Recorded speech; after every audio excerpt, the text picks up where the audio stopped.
You know, there are people in this world, people that walk this planet, that will live for stress, that will live for drama, and they thrive from it. And in some sense, they need it. I think you and me, I don't think we're like that. I don't think we need stress in our lives. If we learn to create this balance and we learn to create this effect where we place ourselves in these situations where we can be more mindful and we can be more, I don't want to say spiritually connected, but we need to spend more time with ourselves. And by spending more time with yourself, you're going to find peace. You're going to find that conscious mind that, you know, so many of us have forgotten how to tap into nowadays. I've reached a point in my life now where I'm all about my own peace. I value my own peace. It's very special to me, and in this video I'm going to explain that a little bit more in depth, because I'm going to assume that you feel the same way. In this world there's so much war, there's so much chaos going on all of the time, and yet we find it hard to carve out time to find our own peace and to find what helps balance us. Feels like, you know, no one will leave you in peace. You know, your boss won't leave you in peace. The kids won't leave you in peace. Your partner won't leave you in peace. And sometimes it's very hard to kind of find that time for yourself. And I think it's definitely something that we should all make more of an attempt to do. I think that it has to be deliberate. It has to be almost made. All this time for yourself has to be made. And I think in the beginning of the process of finding this peace, finding this balance for yourself, I think it starts with setting some boundaries. You need to have a set of rules for these boundaries that you set with other people, and these are the standards, and if people don't meet them, they're not welcome. If people are not going to respect your wishes and how you feel you should be spoken to, it's game over. Creating boundaries, you're almost kind of setting this level of self-respect for yourself. You are saying to yourself that this is how I deserve to be spoken to, you know, and if you're going to intrude on that, and if you're going to cross these lines and cross these boundaries that I set, then you're not welcome in my life anymore, because my peace is what's most important. And to me, the most sacred thing for me is my own inner peace. And unfortunately, you might perhaps have people like this around you now who will cause you this stress, who will interfere with that peace, and you have to kind of push them away, you know, calmly but in a fair manner. You need to say to yourself, with your hand on your heart, and you need to say, you're no good for me anymore, or, you know, this is how it is. You can talk to me a certain way. I'm happy to engage with you, but if you're going to overstep your mark, it's just not going to happen.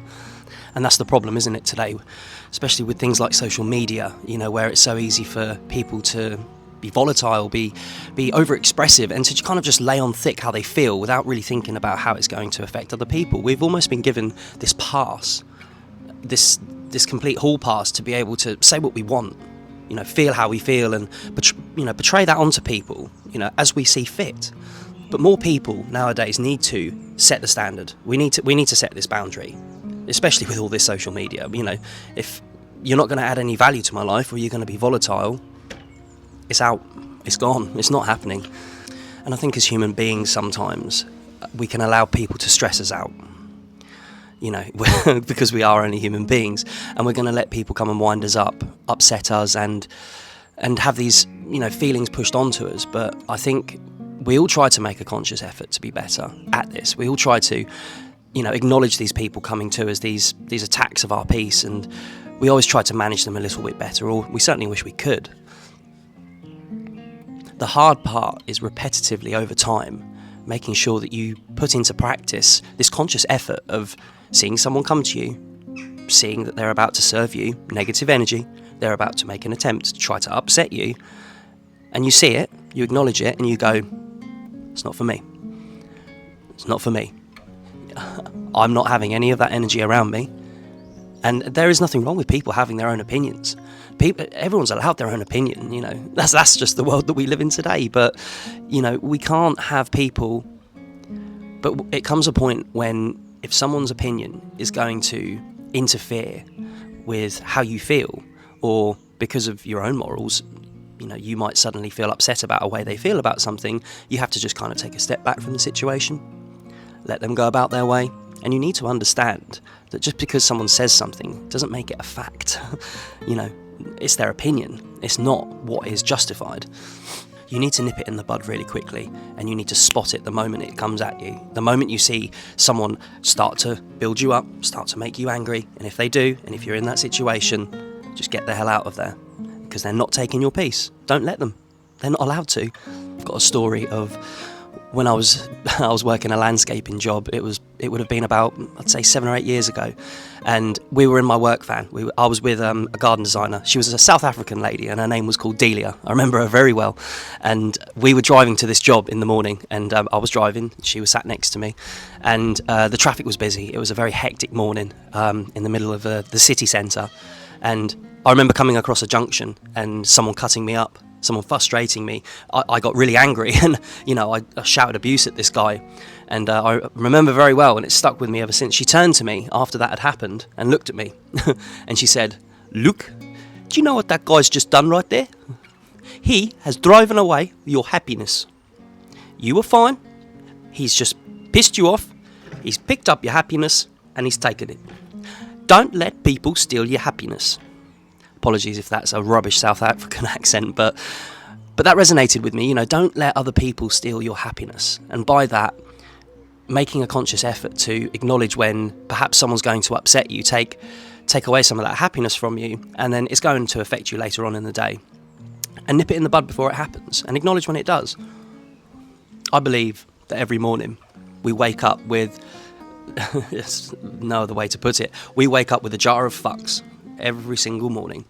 And as the day goes on, as we go to work and as we go about our normal duties, we decide throughout the day where we spend these fucks, what we care about. Something that upsets us, we pay a certain amount. What you don't want to do is spend too many fucks on one thing so that, for instance, when you come home at the end of the day and you see your family, you still want to have some in that jar to give them. Decide where you spend them, and make sure that people don't steal your happiness, because that's exactly what will happen. And also, we can always find ourselves in situations where people are perhaps having a disagreement in front of us, or we are part of a conversation that perhaps we don't agree with. Make more of a conscious effort to mind your own business. I don't know if you've ever found yourself with an objective opinion to perhaps a disagreement that's going on, or a dispute that someone's having, and you almost are at the point where you feel like you could chip in and give your 2 pence worth. But try to remember, sometimes you have to just mind your own business. It's not worth spending any fucks on, trust me, and care less about things that don't really matter to you. If it ain't my picnic, it's not my sandwich. It's not my circus, it's not my monkeys.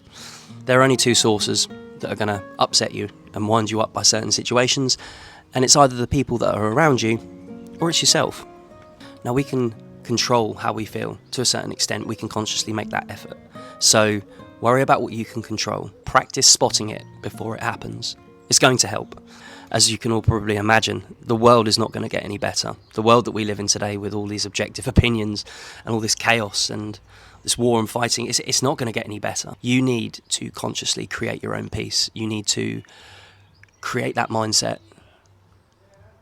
It's not just given. You can't just expect peace to come to you, especially in today's world. I promise you that it's not going to just arrive on your doorstep. You need to perhaps carve out that time. You need to say to yourself, I need to find peace.